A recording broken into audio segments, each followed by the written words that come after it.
Dans le 11e arrondissement de Paris, maintenant, Nancy, cette mère de famille est victime depuis 2 mois maintenant de tags antisémites extrêmement orduriers devant son logement. Elle a reçu également des lettres de menaces, des faits très graves qu'Alexis de la Fléchère est allé pour Europe 1 constater sur place. Reportage.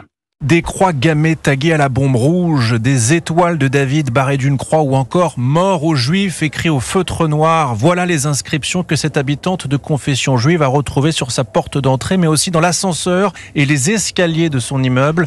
Des actes qui se répètent, mais jamais, selon elle, un tel niveau de violence n'avait été atteint. Non, jamais. Même moi, depuis que je suis là, il n'y a jamais eu ça. Je sais pas, c'est dirigé, limite, ça m'est destiné parce que ça commence à faire beaucoup. C'est pour ça qu'à la police, j'ai porté plainte aussi pour harcèlement. Une violence qui monte crescendo, 6 plaintes déposées déjà au total au commissariat du 11e arrondissement. Mais pour cette mère de famille, il y a le sentiment de ne pas être prise au sérieux. À un certain moment, j'avais l'impression que c'était moi qui étais devenue coupable. Et puis, j'étais plus la victime. Limite, encore elle. Ça y est. Qu'est-ce qu'elle va nous dire encore ce jour? C'est un peu ça. Une enquête est en cours, mais en attendant, cette habitante ne peut plus vivre comme avant. Je dors plus parce que on est dans l'insécurité. Dès que je rentre ici, dans le lotissement ici, je me dis, on sait pas. On devient suspicieux de tout le monde. Pas question de quitter pour l'instant l'appartement familial, mais l'inquiétude est grandissante puisque c'est dans cet immeuble que Mireille Knoll, cette femme juive de 85 ans, a été assassinée en 2018. Reportage d'Alexis de la Fléchère. Une enquête du chef de dégradation en raison de la religion a été ouverte à la suite des plaintes, des 6 plaintes de la victime. C'est ce qu'indique